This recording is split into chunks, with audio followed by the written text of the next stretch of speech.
All right, I'm excited today. I get to interview one of my favorite people in the entire world, ever. I get to interview my son, David. So this is part of our series, Interview with a Cop. And I'll tell you a little bit about David, and then I'll have David introduce himself a little bit, and then we'll jump into some law enforcement conversation. So David has an incredible dad. Probably best dad I've ever met. So no, David is a police officer out with Oklahoma City Police Department. You've been out there, is it 3 years full time, like since you got out of the academy or since you started the academy? On the 17th, it will be 3 years from the academy. Okay, awesome. And so some of the things I know you got a criminal justice bachelor's degree.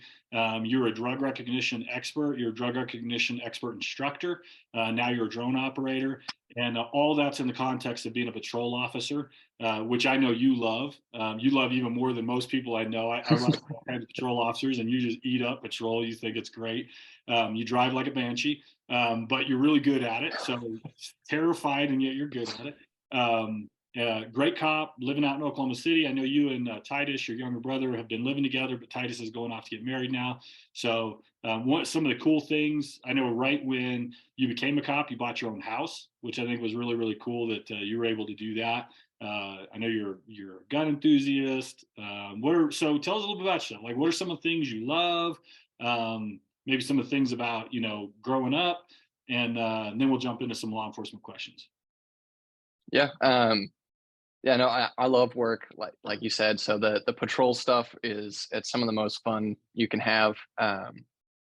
All the different certifications and stuff. It's all stuff that really fascinates me. The drug recognition expert qualification, for the most part, it's about DUI enforcement.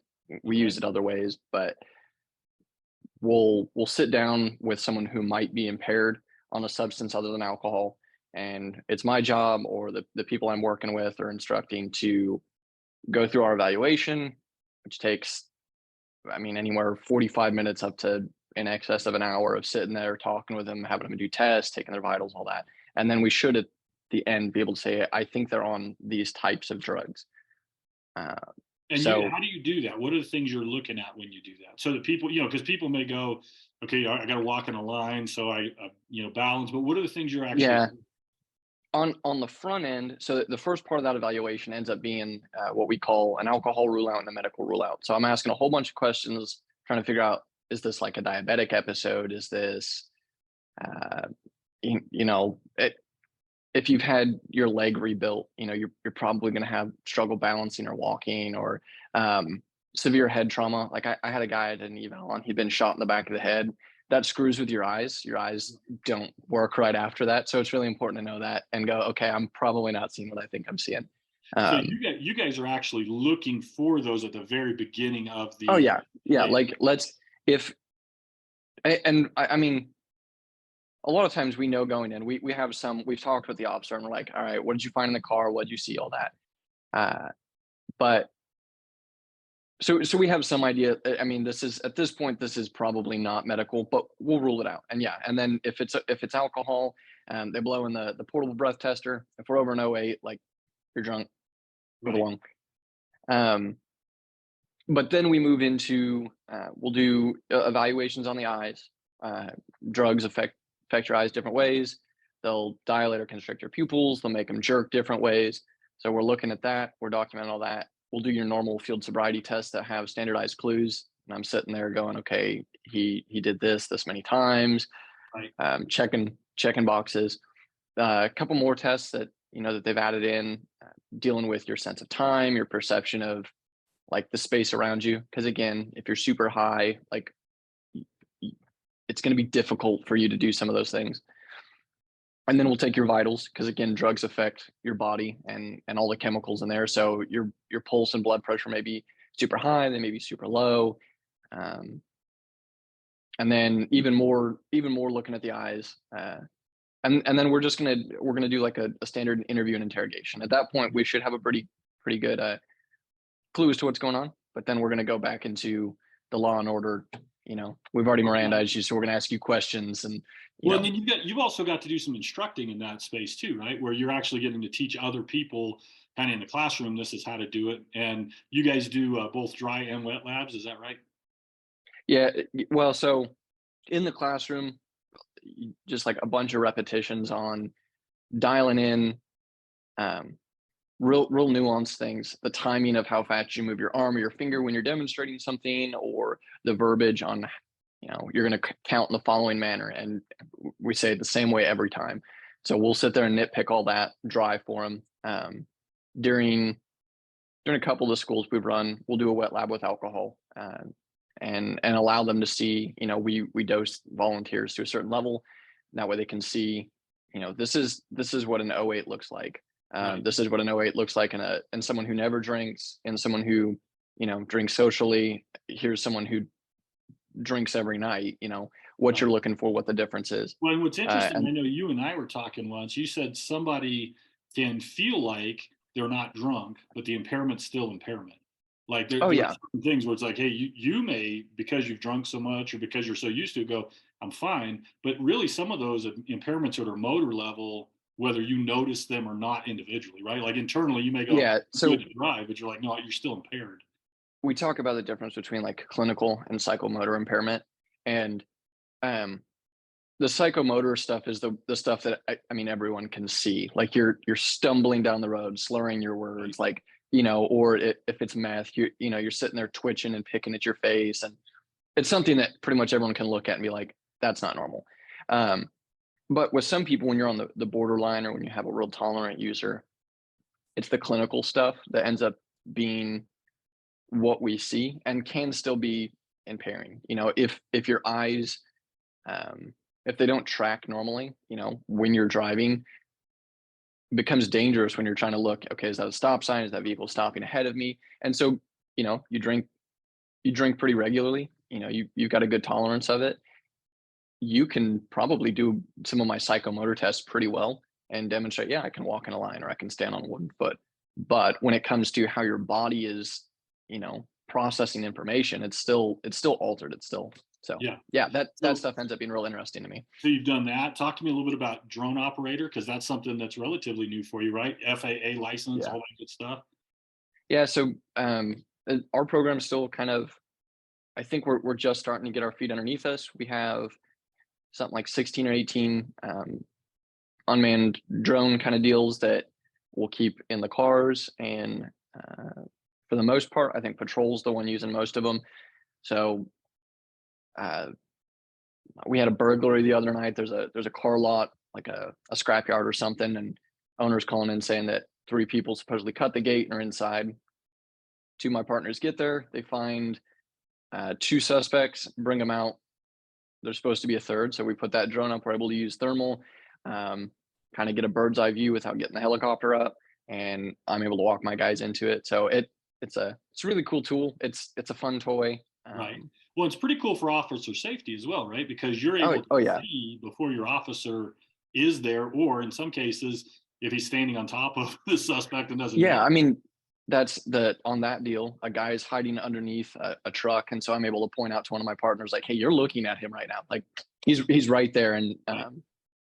so funny. I also, yes, yeah, it helps with that. We have a lot of cool stories with the drones. We found suspects from officer involved shootings, all sorts of different stuff um, that our helicopter would normally do is really good at, but we're able on scene within probably 2-3 minutes to have something up Right. overhead Which starting really that search. that's one of the big benefits, right, to the drones, because Air One makes a big difference. It's great to have the Oh helicopter yeah, up, but it takes a little bit of time to get there, and you guys can kind of get there a little quicker. So partnering together, it's a yeah. pretty amazing system.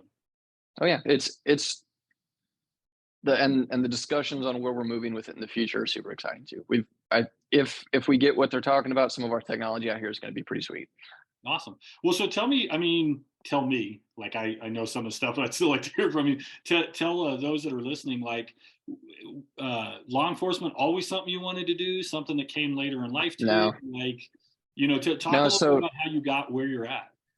yeah, most people who probably know me from outside Oklahoma, I would think they'd be shocked at what I do now. It was not something that was anywhere on the radar for a long time. growing up preacher's kid, playing music at church, um, doing good in school, super nerdy, wearing like the sweater vest at school, and the I think the plan when I was graduating was law school or looking at politics as far as like running political campaigns and kind of more intellectual, heady stuff. Um, just kind of as our life moved different ways, as different stuff happened, I ended up taking online classes, and some of those programs weren't available online, but that was all right. So shifted kind of gears towards criminal justice because it was in the same political science vein. And at the same time, I was working retail security for a sporting goods store and having a blast catching shoplifters. It was exciting. You got an adrenaline rush. It was fun. Well, and you guys were But allowed to dude, go hands on at the store you were at, right? I mean, it wasn't like you were just watching cameras. I mean, you guys got to do a little bit more than most average assets protection. yeah, the rules changed partway through on us, but yeah. So yeah, I don't, and this is kind of a big kind of just value in life, but like accountability is a big deal to me. So, if you make a mistake, that's okay. If you make a bad decision, that's okay, but there's consequences. Right. So for me, when it comes to, especially when I was, 18 working there, like that's not yours. Don't take it. And if you run from me, I'm going to catch you. So that was cool. It gave When you me had a kind of a really cool taste. mentor there as well, right? You had a guy Oh, that really poured absolutely. into you there. Yeah. So I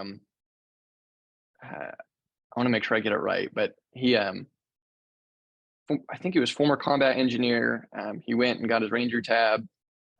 He had some medical stuff that was keeping him from doing law enforcement. I think was kind of where he was looking at as well. But uh, a really good guy who encouraged me, had high expectations, and also went to bat for me. So he'd sit there and we laugh and joke while we're sitting just the two of us in this office. Um, but his expectations were, I represent him. He's the guy that trained me. He's the guy that you know is leaving the store, and the people here for me. And so when he wasn't there, he expected high things from me. But then also, when I'd make a mistake and the people up above him were kind of, sitting there trying to scrutinize it, he's like, no, like, yeah, it's a mistake. That happens. Right. He'd go to bat for me. So that was super cool. But all of that, interacted with law enforcement a lot more. Uh, we're interacting with drug addicts, which again, I think leads into some of my interest in the stuff I do today. Um, but then also helped kind of shift just my mindset from where I was previously, which was I'm small, I'm nerdy, I'm weak, people don't respect me, um, to some of those things have to do with how you present yourself and how you think about yourself. So Right. going like, no, if my role, if my job is to prevent theft and I tell someone, hey, stop, come back inside, I need to expect and portray that um, a confidence, I guess, an understanding of who I am and stuff like that. And then I think I leaned into that over the next few years, and that kind of developed into um, applying for the academy, and then I mean, I talked about this with you a little bit in the past, but I didn't think I was going to make it on that first application run. I know a lot of officers who applied multiple times to my department who, whether they got rejected, whether they made it into the academy and got hurt, whether, they made 2, 3, 4 attempts to get on to the department. And for me, it went real quick. I think I put paperwork in January or February. Um, some of that early stuff, the fitness stuff, the test stuff, March, April, May timeframe, and then was told I probably wasn't going to make the first academy I'd applied for, but they had a spot for me in the next one. And then I got called while I was working at Walgreens, like a month out, saying, "Hey, we've got a spot. Do you want it?" Yeah. So, When how old were you? um, Because you applied right after you turned 21, didn't you? Or right before you turned 21? no, I was 20. Yeah, I was 21 when I applied. Right. So You started at I 22. I started it halfway through being 21. So yeah, I graduated just after turning 22. Okay. Yeah, yeah. So pretty young. I remember you talking about the confidence thing. Now, I remember seeing you grow in confidence and all that stuff. But the real like moment for me was I got to do a ride along with you after you got out of FTO, PTO, depending on which department calls it. And there was an accident. Two people kind of collided, and the families were all outside yelling. And you're like, "Hey, just sit in the car real quick." And I was like, "All right, cool." And you jumped out, and your presence changed. And you like you were very polite, you know. You're like, "Hey, I need to talk to you," and they kept going and going. And I remember you going, "Hey, now listen." And everyone like quiets down, and I'm in the car dying, and I'm thinking it's probably great I'm in the car because I'm thinking I'm like, "What's up, David?" But and it really was how you carried yourself because it wasn't cocky, it wasn't brash, it wasn't rude. It was like, no, I'm doing my job. You're going to listen. And I remember the whole environment changed instantly, and peace came to it, calm came to it. And you're like, you're going to do this, you're going to do this. And we were off that call in like 15 minutes, and everyone went their way, and there was no like escalation of it. And I remember just sitting in the car thinking, oh my goodness, that's like David, you know, who like in the past would have been kind of like, oh man, I don't know, but you like owned it. And then you know subsequent ride-alongs with you, seeing you just kind of own like not trying to be bigger than you are, but just going, look, I know my job, I know my space, I'm good at it. And so when I walk in, like, okay, I'm about to do my thing. And I think, you know, it reminds me our presence matters. You know, how we see ourselves. And there's one of the things that's really been striking me lately. I've been reading a bunch of books on this idea of like, you know, you need to see other people with value, which I absolutely agree. I think we have to see other people with value. But until you see the value in yourself, you really can't see the value in another person. And so I watched this transition in you where you began to go, I know who I am, I know what I'm capable of, I know what I'm worth, I know what I can bring to it. And that now is bringing peace to other people because it's settled in you. And so it's been one of those really cool things to see. But and I also remember, I would bring this up, I remember a conversation you and I had where I was asking you about why you wanted to become a police officer once that was settled. I'd love to have you kind of talk about your perspective of why are you a cop, because there's, you know, it's not a celebrated job in a lot of places right now. You could go do other things. You're really bright. You're really smart. You can make more money. What were some of the reasons for you that you're like, this is why I want to be one? What were the motivating factors for you? So the cheesy answer that every recruit gives, and they make fun of you like the first week of the academy is, "Oh, I want to help people," and I didn't say that. It's in the same vein, but for me, and I wouldn't say that like I had like a bad childhood but there was tough stuff there, and I'd gone through just some periods of darkness and depression and stuff like that. And so coming out the other side of that, I was going, I don't want other people to experience that. Um, and then again, encountering heroin addicts sleeping on the street, stealing stuff, people um, people committing violence and stuff. I don't want normal people to have to see that. So if me going out there, seeing it, encountering it, um, hopefully stopping it, um, if that prevents people like you and mom and Maddie and Ty and our friends from having to see those things and going about life oblivious to what happened down the street from you or what happened at the Walmart you shop at, or if you can go through and just live life like you always do, then I'm doing my job. And that was kind of the mindset going in, going, I'll deal with the crappy parts of life so that other people don't have to. Yeah, I love that. I remember you saying that, you know, like, hey, I do this so that, you know, the people I love don't, they can live kind of a little more innocent life, a little more naive life. Like you're like, you know, I'll walk into the darkness so they don't even know it's there. And I remember thinking, wow, that's really cool. It really, I mean, resonates with our faith as well. Like, hey, sometimes you sacrifice for other people, which I think is really, really cool. And I think, you know, for anyone that's considering law enforcement, that's like a noble reason. This idea that like, hey, I would go in there so other people wouldn't have to as well. So yeah, I think that's really cool. Anything else for you? Like, hey, this is why I do the job. Because I mean, everyone watches the news. You know, it used to be 3,000 people to try and get 8 cop jobs, and now it's like, hey, we got 100 cop jobs and we can't get 50. You know, Yeah. so what are some of you stick with it?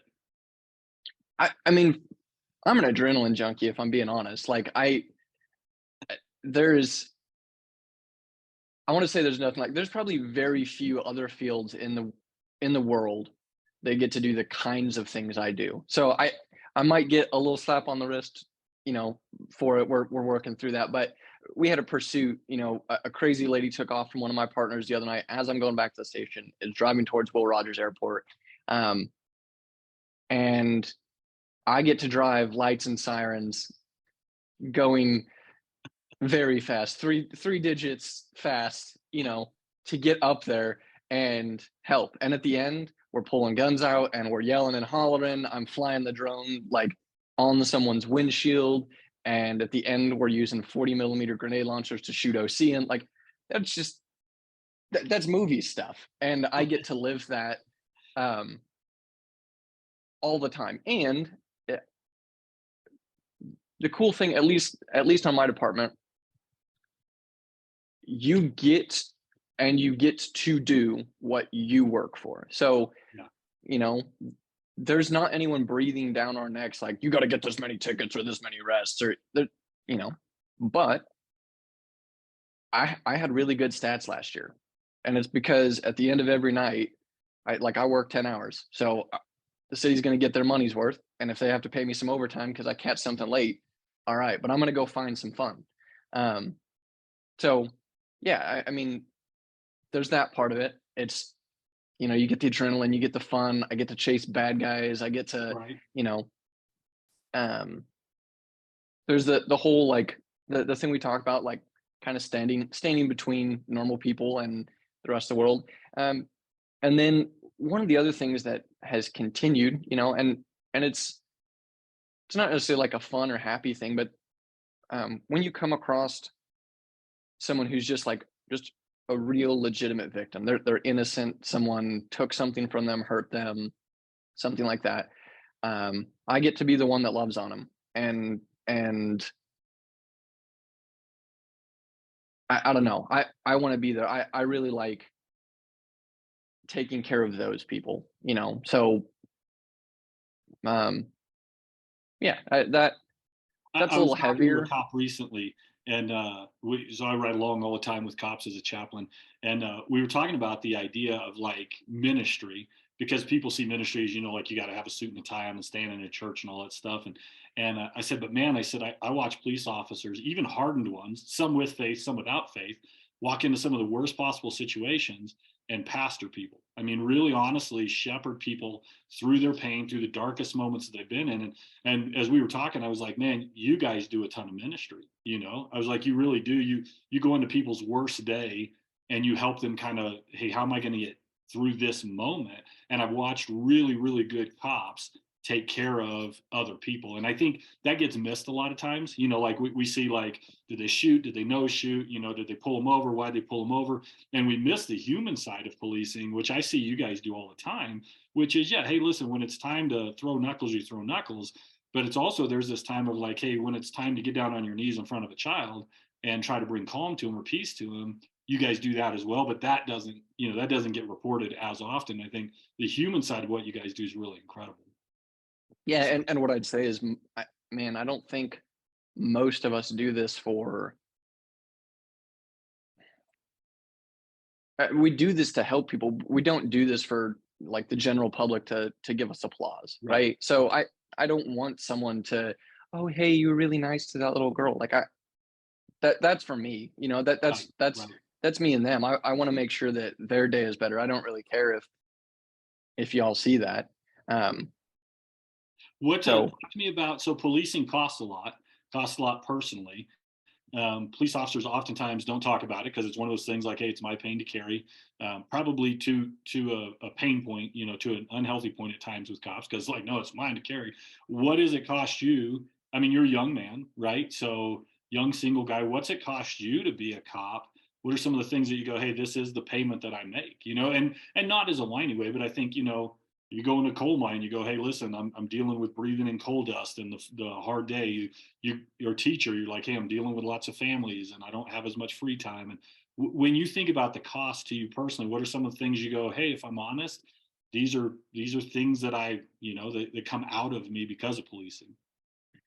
yeah, I think there's a couple things. One, and I would say for the most part, it's stuff that the individual can work on and has to work through. It's important, but um, your emotions by the end of we work 8 and 6. So I just finished day 8, and I had 10 hours of overtime, in there.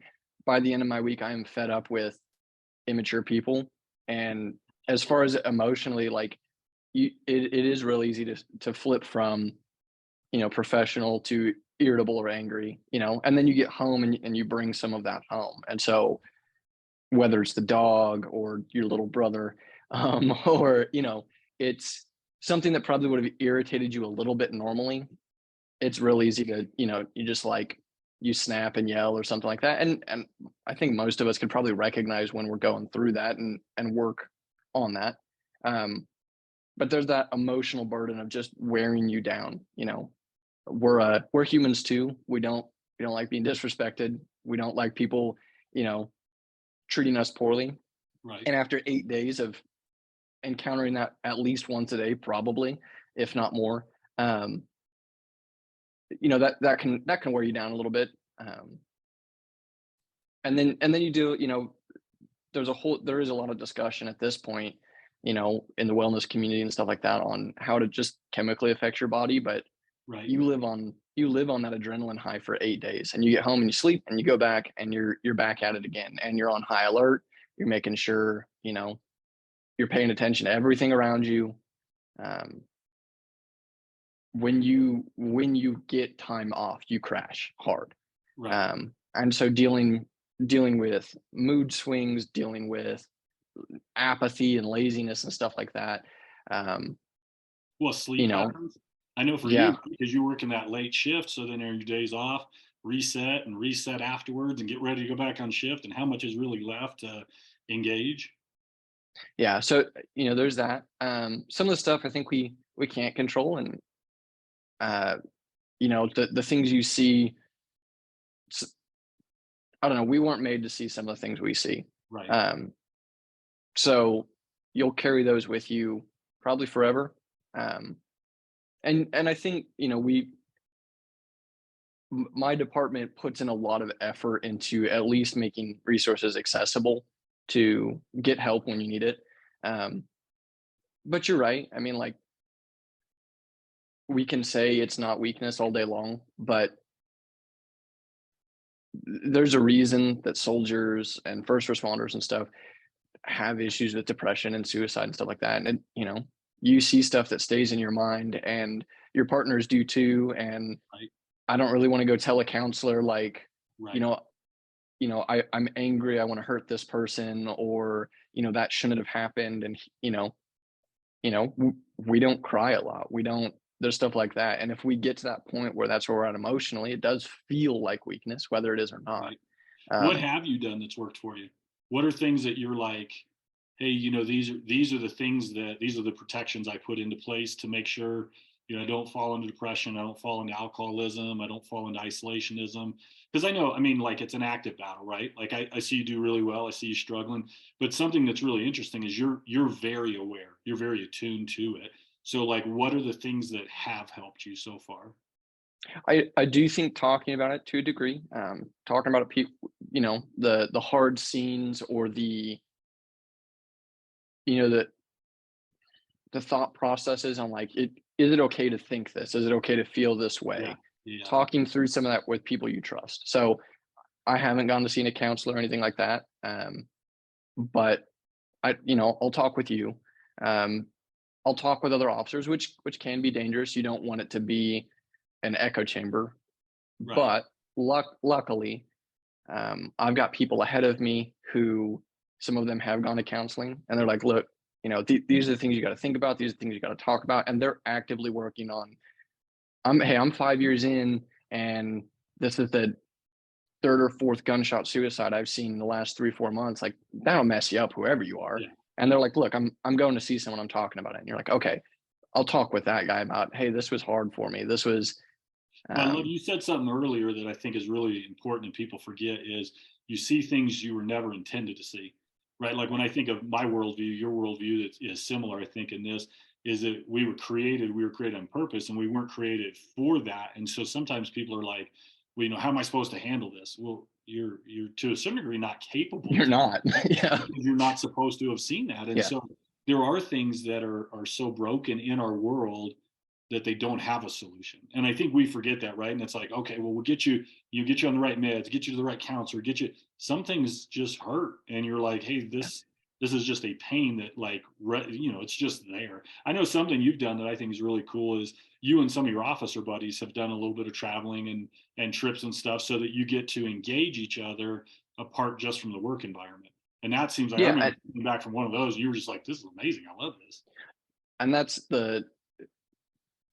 something that I needed anyway. But especially, I haven't worked obviously as in the other fields of kind of first responder stuff, but I would probably assume it's the same with all of it, right? You end up really close with a group of people, right? So there's 9 of us in my sector, and there's probably 20 something of us in my division that I work with. Um, and we make it a point on our Fridays, we all go out to dinner together as part of our shift, and our lieutenant will come out, we'll have a long dinner, and it's just about hanging out, laughing and joking and stuff like that. And then, yeah, we'll go out on Friday, um, whether it's to a bar or a dance place, or hey, let's go on a trip, or let's just go watch a movie at someone's house. And even if we talk cop stuff, um, you're not on. Right. You that switch. You're not in cop mode. In my head, I like to joke and think at work everyone calls me Gray. Um, I don't know that I've been called David in months. So like, but those are the two sides of me, right? Off duty, it's David. That's who 21 years of my life is, and who developed that. Gray is when the switch gets flipped on. That's the guy that's yelling at people, chasing people, fighting people, hunting bad guys. Um, so, but yeah, off duty, getting to be you, and just, yeah, you can talk and laugh and joke about work. It's a big part of our lives, but let's go do something other than this. Yeah. Um, Have you, and and I don't want to assume, but have you developed relationships apart from the law enforcement community? I haven't. It's something that's encouraged a lot, and that I would love to. I'm pretty introverted, so for me, like, I go hang out with the people I know and trust, Right. or I'm at home. Um, And talk but about, I mean, if you don't mind, talk about what are some of what makes it hard, some of the things that make it hard. Cause I know, like, you and I've talked, and you're like, yeah, I'd like to expand in that area. But what makes it difficult to people like me, right? Like, wouldn't know, like, oh, hey, these are some of the challenges to actually becoming friends with people not in the law enforcement community. I think in my head, I have to balance back and forth between like um, the things that I do and see, like in my mind, they have legitimate impact, right? So like I'm pointing guns at people, might shoot them sometimes. Um, so if I tell that story, like that's super exciting and action packed. Uh, and then if you're just interacting with someone normal and they're talking about how bad their day was because the coffee pot wasn't clean or something like that, like in my mind I go back and forth, because on one hand that is a legitimate issue in their world and I don't want to discredit it. That is an inconvenience for them. On the same hand, no one almost died because the coffee pot wasn't clean. Right. So for me, just interacting socially, I'm drawn to people who have been in Yeah. similar circumstances, right? I'm drawn to the firefighters who, they're the ones that I'm like, yo, start medical. They're there working this guy that stabbed, shot, that tried to fight me, that whatever. They're there with me on it. Or, you know, combat guys, soldiers and stuff. They don't do what I do, and I didn't do what they do, but they're gonna have an understanding of like, we've been in that life or death situation, and that was work. That was the 9 to 5. So they understand the excitement and the burden, and it's way easier to just have that conversation. Because I What don't what I you think don't want to about, discredit yeah, I no, don't no, want to discredit like a normal person's life. That's why I do what I do. I right. just don't know how to handle having a conversation where I'm like, I can't relate. Well, and then, like, I know we've talked about, and I think you have a really, honest view of it. When you think about being in a faith community, being a part of a church, a small group, what are some of the challenges with that? Sorry, I just spilled tea all over myself. That's all right. What are some of Um, the challenges with, because we've talked and you're like, hey, I want to have, other people in my life, especially with regard to faith, but what are some of the things that make it hard? Because I remember, I was a pastor for 27 years, and like, what would you tell a pastor or a group of people like, hey, this is how you can help me connect with you? Like, if you were going to coach someone into how to help you connect with them, what would they need to know? I don't know because I had a real honest conversation with mom this week where I go like, um, faith is still very important to me. You know, God is still very important to me. I'm also very frustrated with that part of life. Yeah, Um, living, I mean, you were out here as a pastor until I was 23, 24, so every Sunday. And then when I became a cop, every other Sunday, I was at church all day playing in the band. And it, in that environment, it's real easy for the church and faith to be your whole life, right? For us, like right. that's how you provided for the family. So um, it was a lot easier to be in that. Again, especially for first responders, the world isn't butterflies and rainbows. So when you go to church and they're telling you, that they're encouraging you to forgive and stuff like that. Yeah, yes, that's important. That's clear cut. It's in the Bible. Like that is what it is. It's not that easy when the guy that you arrested last night, you know, did something awful to a kid Right, or has no remorse for running from the cops and saying the things they did. Like right. that's cool. And Yeah, the and application honestly, I of don't. truth hits you guys Yeah, differently, right? and I honestly I don't bear a lot of that. I feel like honestly back when it was like all philosophy and stuff like that I was into, I dealt with kind of that idea of the problem of evil, like myself, and accepted the fact that like this world just it's broken, um, and that doesn't make God any less good. But to hear another person go, oh, you should do X, Y, or Z, and just make it sound Yeah, easy, it's not easy. And then interacting, with church people, uh, people are broken. Just because they're in the church doesn't mean they're not. right. And 20 something years of being actively involved in a place that should be working to make people healthy, and you just continue to see what feels like cancer, Yeah, um, yeah, that isn't dealt with. It's hard, and so it makes it hard to go like, hey, I believe these things. I do think the church is important. I do think faith is important, and also I'm really worn out with it. yeah. So So how do you carry your faith in your profession without burying it and without like Jesus juking everybody, right? Because you do this really well. Like one of the things that I love about you is your faith is really natural to you. Like in my mind, like I know you've got friends that agree with you, friends that disagree with you, lifestyle changes, choices that are like way outside of what you'd go that's my norm, but you love these people. How do you bring for you specifically? How do you balance all that? Because I'm your dad and I'm proud of you for the way that I see you carrying yourself, where you're not trying to force people into church, but you're also not going, yeah, none of it matters. Like how, talk to me about how you've settled that in your heart. I mean, there's a couple things. I really do think I probably need to do a better job at it, but I appreciate it.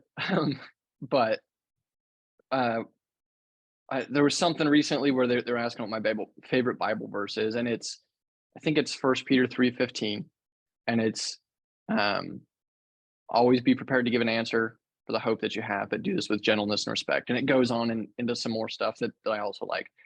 But it's this concept of as Christians, we're called to live to the standard of the Bible. There's a lot of people who aren't Christians. And so holding them to the same standard I hold me and you, it's not fair. Right. That doesn't make what they're doing right or wrong, Right.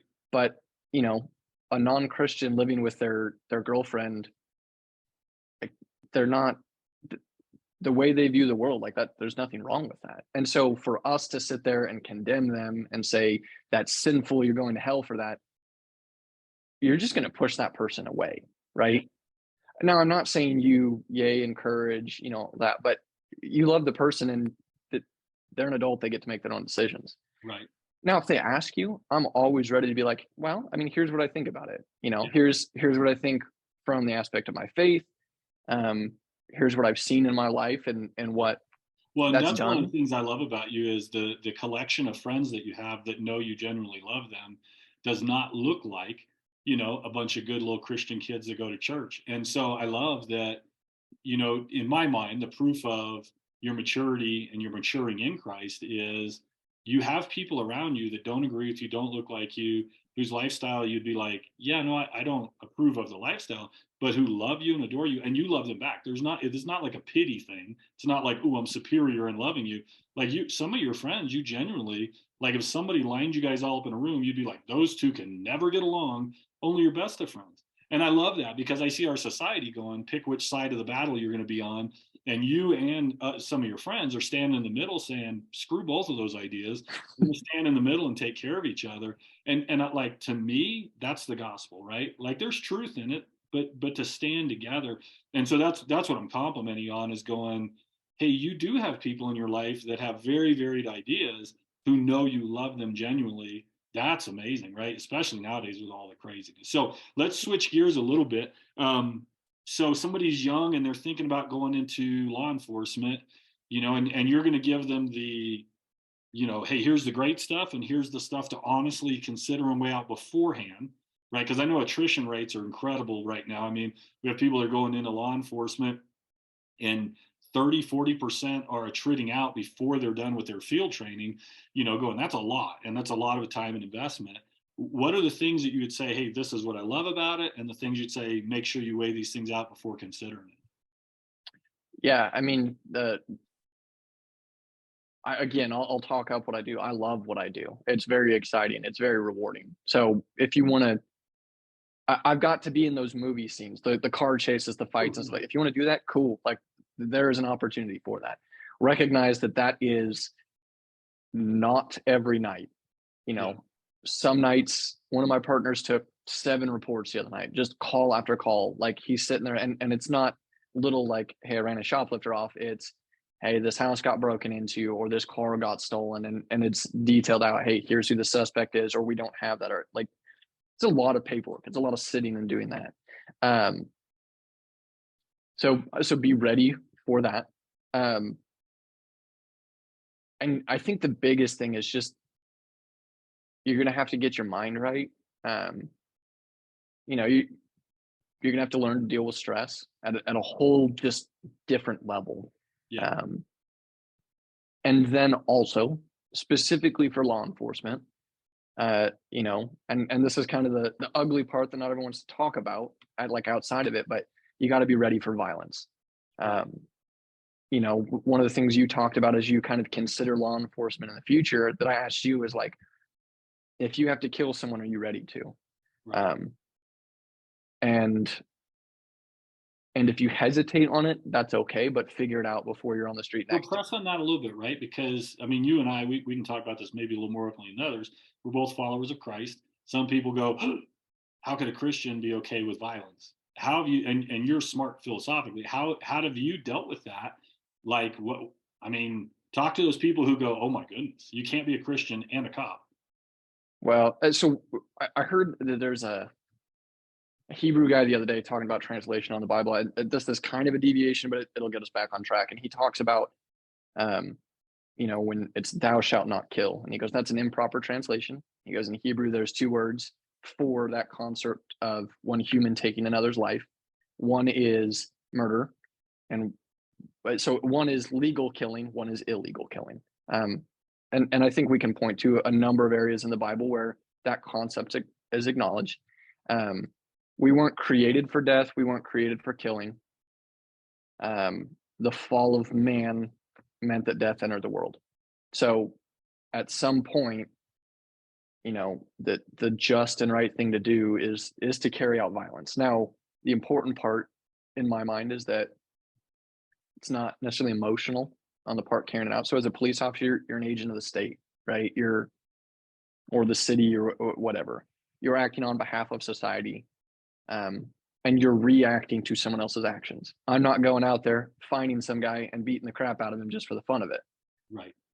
I'm finding someone who, when he's told by someone who has the authority, hey, stop, turn around, put your hands behind your back, squares up and clenches his fist, like, all right, let's go.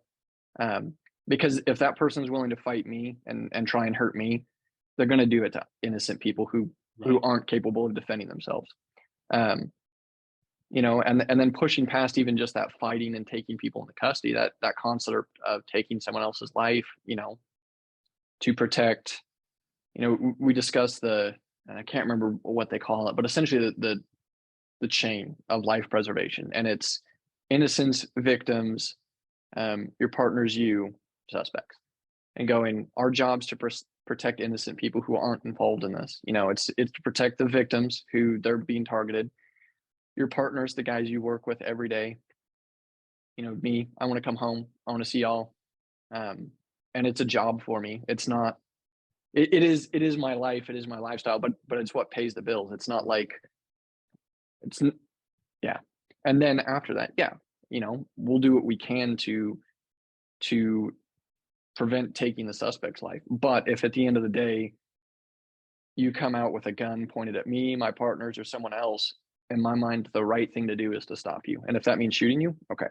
Yeah. Tell me about some of the different personalities you've met on the police force that are effective, right? Because when I first kind of started working with cops, you got involved in it, and I had worked with some other guys. I thought, oh, okay, so they all have to be type A alpha male, you know. And then I'm going, then I've met female cops that are incredible. I've met cops that are gentle. I've met cops that are like go getters. What are some of the, what would you say to someone who's like, oh, there's one stereotype for a police officer? Like, what would you say to them?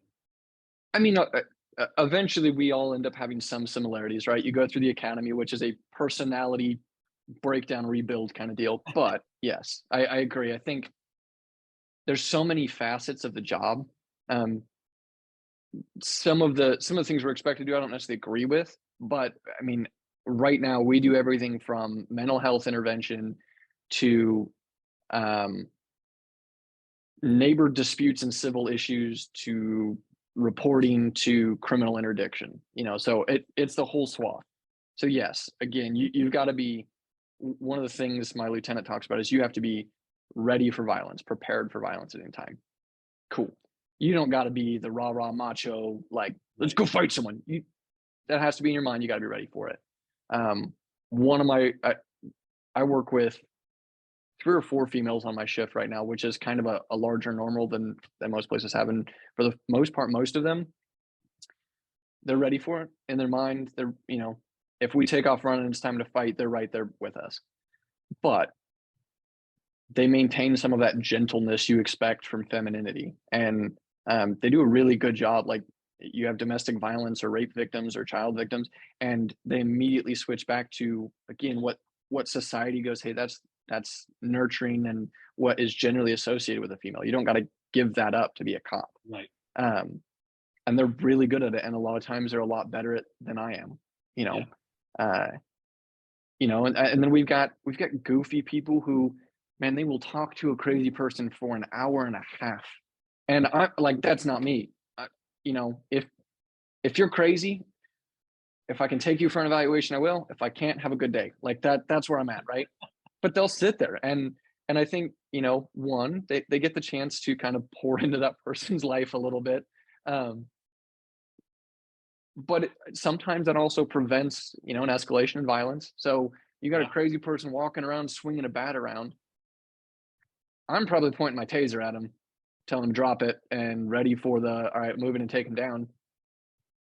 One of my partners, he will sit there and he will talk to them for 45 minutes before we'll go hands on, which there's pros and cons to that, you know. Sure. Sure. Um, but you know, you don't have to be rah rah charge, get them, knock them down, fight them. You know, uh, I think avoid becoming bitter and crotchety, which is hard. But a lot of the guys who've been on a long time, they, you know, it's not the way it always used to be, and they'll Yeah. sit there and, you know, these new kids, and to an extent, some of it's true, but I don't know. I always go back to, for me, you know, I work hard, I do my job, I work I work 10 hours. Um, and for me, I'm going to push myself to do the best I can be. Yeah. What other people do is up to them, you know. You talk Uh, about bitterness. One of the things that I've heard several cops say is there's only two things cops hate: the way things are and the new thing you're trying to do to change it. And that it falls into like it's you hate both of them. oh, man, the amount of times I hear, man, if only I could have been a cop back in the 90s, or, you know, and you're just like, I, I do think policing's changed for the better. I think that there's things that are getting pushed too far Right. by all means. Like, man, there's just some unrealistic expectations for us.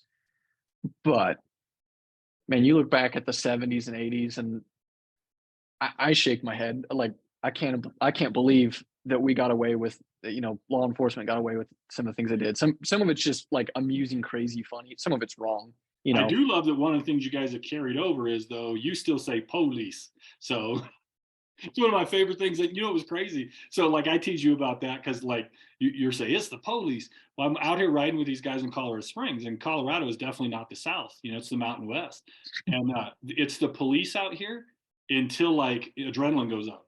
And then we're the Oh yeah, police as then well. we're the Like, police. yeah. So we jump out of the car the other day, and we got a guy with a machete, and the guy's like, "Stop, police!" And I'm like, "What? Wait a minute, I'm the police." And so apparently, anytime you take anything out of a holster, the O becomes long. So you become the police instead of the police. So I don't know if you know that, but that's something I'm going to start teaching people on is, when any utility comes out, then it's police from then on out. So that's the verbiage. So let's do two to end at one. Normally, I'm interviewing chiefs and I'm interviewing people that are in positions of leadership. What I'm really curious about is for you to share what are some of the things that your leadership's done that you've really appreciated, because I think that'd be really cool, right? For those people in the lieutenant commander chief roles to hear, hey, here's what a patrol officer appreciates. And then maybe to close out, just give you a couple minutes, you can say anything you want about anything you want, and that way, it can be law enforcement related, it could be something else. But start for me with when you think about the lieutenants who have led you, when you think about, the leadership above you, what are some of the things that you really have appreciated that they've done for you as a patrol officer? So I think so. This won't make sense to a lot of people. I work Southwest Division. It's a specific part of the city, and every lieutenant that I've been directly assigned to there, I have a ton of respect for. One was there for like 2 weeks. Um, he's in homicide, or he went back inside as a detective now as a lieutenant. I worked for a guy who came out of white collar, was a brand new lieutenant, and kind of um, developed that lieutenant role within himself. And then I've got my current lieutenant. Everyone on the department knows him. He came from the violent crime apprehension team. He is the big muscular let's go get bad guys guy. And each one of them I respect a lot for how they treated the people beneath them. They all go to bat for their guys. And they'll be But corrective to you guys in that as well, right? It's one of the things I oh, appreciate. Like, absolutely. Yeah, it's no, not just like, hey, we're supporting you, but it's like we're supporting you, but we're also going to help you grow. yeah, and that's my current lieutenant. He'll give me a phone call or a text, and he'll be like, "What is this?" And it's never like accusatory, but it's like, "Explain this to me," right? He gives me the opportunity to explain where I'm at. He listens, and he comes from us, right? Like he was patrol. He went to VCAT and our version of SWAT. He is like the patrol officer guy, and now he's in charge of patrol officers. He does a really good job, um, but he wants to hear what we're thinking, and then Right. he'll press back on it if it needs it, or if we made the wrong call, or if we did something he's uncomfortable with, he'll tell us. And he's not disrespectful, but he's like, yeah, that probably can't happen again. Don't do that. I love that though. That Um, key, and I want to make sure we draw it out, is that your leaders listen to you. It's not that they give you your way. It's not that they just yeah. tell you what to do, but there's this sense of like, no, I want to hear why you did it before I make an assessment about whether it was right or wrong or what we do next. The other deal, is they they've made an effort to kind of expand beyond their administrative supervisor role, right? So the two lieutenants I've had kind of long term at Southwest, It was important for them that they came to dinner with us on Fridays, and it wasn't about, I'm in charge, or hey, we need to talk about stuff. It was, let's go get a burger and we're going to laugh and we're going to joke. And they have organized Christmas parties for us, and they'll sit at the station. My group of guys will sit at the station an hour, 2 hours just laughing. My lieutenant comes out there and sits with us. Yeah. And it's not about work. It's not about, um, I'm not really concerned about anything we say there, like, "Oh, I can't say that on my boss." Like, we're not there anymore, and he's not necessarily trying to be buddy buddy and like, "Oh, we're all equals," but he wants us to know, like, "Hey, like, this ain't just a job. This is not Right. just, um, it's not just the jewelry on his necklace." Like, he Right. wants to lead us, and he So wants all of when you us. become a leader, because I know you're wide open to leading in the law enforcement and you love leadership so much, but you're a natural leader. What are some of the things that will be important to you? You're like, hey, I want to think about these things when I'm leading other men and women. You assume I promote. Um, Hypothetically, hypothetically, you're leading people at some point. Man, the people who promote get way less fun, and they will tell you that. So now, I mean, like, and here's what I'll say. Like right now, my next kind of goal, I'm aiming towards, and we'll see. Um, but I want to go from just the DRE instructor to a field training officer, which means that they would give me a new recruit, and it's my job to take them from graduation to like, you're on your own, have a good night. Right. Um, and even now, kind of with the guys I work with, we all graduated within 6 months of each other. Um, but I'm the guy they call when it's like, hey, can I arrest someone for this? And I'm like, all right, well, let's look. Let me pull up the statute real quick and I'll read through it. So for me, again, the big deal is that supervisor role. Yes, you are a leader. Yes, you need to be a decision maker. If I call my lieutenant and I'm like, or if we're on scene and I'm like, what's the call, LT? I need him to be able to make that decision. He can't be wishy washy and, I don't know, right? Um, but most of the time, that role is, as that supervisor, is a support role to the guys beneath you. It's going, all right, like, what can I do to help you? What equipment can I give you? What advice can I give you? What information do I have that you don't, that I can provide? And Right. it's not about, I know more than you. It's, you know, I've been here at this point 3 years. That's not real long, but it's 3 years longer than a recruit. So Right. when the recruits come out, I'm going, all right, how can I help you? Because you don't even know how to drive like the police. You're sitting there driving like grandma. Put your foot on the gas and let's go, right? And it's something that a lot of FTOs talk about, is those kind of things, and going, how do I encourage that? How do I develop that? How do I provide you the resources you need to be successful? And long term, right Right. now, with my equals, my peers, I still want to be that guy. I want to be the one that they call and they're like, um, this guy needs to go to jail. Like, he's a bad guy. What's the right charge? Or, hey, I'm working a DUI. It's been a long time since I did a DUI. Where do I go? Or, hey man, you got a crowbar, or do you got the drone, or do you got? And I want to be that guy that goes, I'm helping you. As much as I want to be the one out there hunting the bad guy down. If one of my buddies needs help, I want to have the tools, information, Right. all of that to give them. And I think, if in a I long love the time, disdain.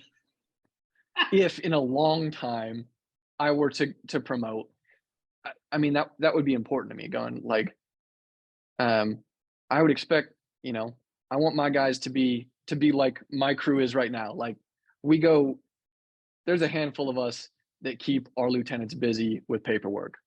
Between fights, chases, complaints. Like, I want a group like that. But the way you get that is by pouring and going, okay, like, how can I help you? I'm not just gonna sit here on my thumbs and, okay, like, yeah, whatever you say. No, like, let's go get into stuff, and I am there with you, and I'm there to help you with it. So Yeah. All right. So you have 2, 3 minutes. Say anything you want to say about anything you want to say. What do you say? Could be about policing, can be about faith, can be about, you know, why Colorado's better than Oklahoma, but for some reason you keep staying in Oklahoma. Like, I don't, I mean, man, I don't know. You asked earlier about, stuff that the the general public, doesn't know about policing, and like, um, the advice I would give is if your neighbor's being loud, please go talk to them. It's not a police issue. Um, Well, you have a saying that I always love, and I tell cops all the time. We'll go to see like some kind of domestic situation, and it'll be silly, well, she's arguing, blah blah blah, and we get back in the car, and the cops and I will be talking, and they're like, "Doesn't that stuff just infuriate you, chap?" And I'm like, "Actually," I said, "my son has this little saying that he uses. He said, you have the right to act like an adult." And they love it, right? Because they're like, "Oh yeah, that's a right. I mean, it's not Miranda, but but like Miranda's sister. Like you have the right to be a grown up right now." no, I mean, and going along with that, that's it's true. It is serious. It's also a joke, but no, just going along with that, like, I think it's important. Police officers, the public, police officers, and police officers, you with other people in your life, like, if you treat other people with respect and you approach them, um, as an adult, as an equal, not thinking of yourself as better than, um, you will get way further in what you want out of life, right? If it's just something as simple as, man, I'm trying to sleep. Can you please not have your truck in the front yard blasting your music? Go talk to him like a grown up. If you Right. need us after that, all right, But if you don't like the way, if you're getting arrested by the cops and you don't like the way we're talking to you, ask yourself how you're talking to us. Right. you know, Right. Yeah, no, that's and great. then if you're a cop and you don't like the way someone's talking to you on scene, consider, do I need to change my behavior? Am I coming into this like guns blazing, yelling, and screaming and hollering, cussing? If I change that, maybe this guy ahead of me will, maybe this guy that we're getting ready to have a knockdown, drag out fight will listen to me and we don't have to do that. If Right. it's all right, hey, let's take a minute, let's breathe, both of us, okay? You are going to jail, you are going to handcuffs, but let's calm Yeah. down and not be. Let me ask you one last question, and this is circling back a little bit, but you said something and it got my head a little bit. So I've got this neighbor, he's a cop. I decide, hey, you know what? I want to socially get to know him. Maybe what to do, what not to do is you engage a cop to just be a neighbor with him, a friend with him. So like maybe one thing to say, maybe don't ask this. One thing to say, maybe just approach me this way. What would that be? Because I know, like I talk to cops, I get answers to this all the time, but I'd be curious your answer. Like, somebody wants to get to know you. Hey, here's give them a little coaching on how to do that. I mean, the first level is, again, we're humans. Like, yes, we experience and see different things. There is different perception on the world, but we're still humans. If you want to invite us to a barbecue, hey, there's a group of us that are going down to the park later. We're gonna grill and hang out. You want to come with us? Cool. Or Do just you, say let hi. me ask you this: do you have to have donuts, or can you do that without a donut thing? No, okay. So just invite. No, no, no. So for people who don't understand, I can't eat most donuts because I have food allergies, and it's just a sore subject. Okay, I love donuts. I A can't cop have that them. can't It eat hurts. donuts. Okay, That should be a so comic book. So no, so like one of the things you're saying is just invite me, right? Like because yeah, I think we make decisions for people. Oh, he's probably busy, probably doesn't want to. Like just invite me. yeah, or just say hi. Like I don't. I appreciate the hey, we appreciate you. Hi. Don't idolize what we do. Right, Don't make it a big deal. If you want to say hey, thanks for what you do, I will always say hey, I appreciate it, man. But if you just want to say hi, have a good day, just smile and wave. Cool. Sometimes that really is like a great change to the day. When you walk into the gas station to go to the bathroom and someone's like, hey, nice to see you. Oh, okay, cool. Well, the last guy on my last call was a expletive, and like, this guy's not. That's cool. So socially, yeah, treat us like humans. The first time you meet us, probably don't ask us what the hardest call we've done is, or if we've killed anyone or shot anyone, because most of us haven't. Some of us have. I'm not sure you're ready for the story either way. right, right. No, it's good. All right, well, good. That'll end this. I tell you honestly, and I always do this with everybody, so you just have to sit through it and suffer it. I praise you. So I'm so proud of you, dude. And I love what you do as a profession, but I'm more proud of you as a man. Your integrity, the way that you approach things. You're one of the smartest people when it comes to like understanding philosophy and value and seeing the world. And I really appreciate you take the time to try to figure things out. You don't just, raised in a preacher's home, it'd have been easy to go, well, my dad says this, so I'm supposed to believe that. And you've never been that guy. You've always been like, hey, I'm going to handle this and figure it out. And that you've retained faith, your own faith through that, I think is incredible. So, like, I love what you do, but I love who you are even more. So anyway, I think, man, keep doing it. I actually think Oklahoma City is absolutely blessed to have you as a cop because you love the job, you have integrity, and you make the whole department better. So I love you, and I think you're doing a super job. Thank you. There you go. Just suffer that. Look at you, you're dying. All right. I love you, boy. I'm going to stop it now.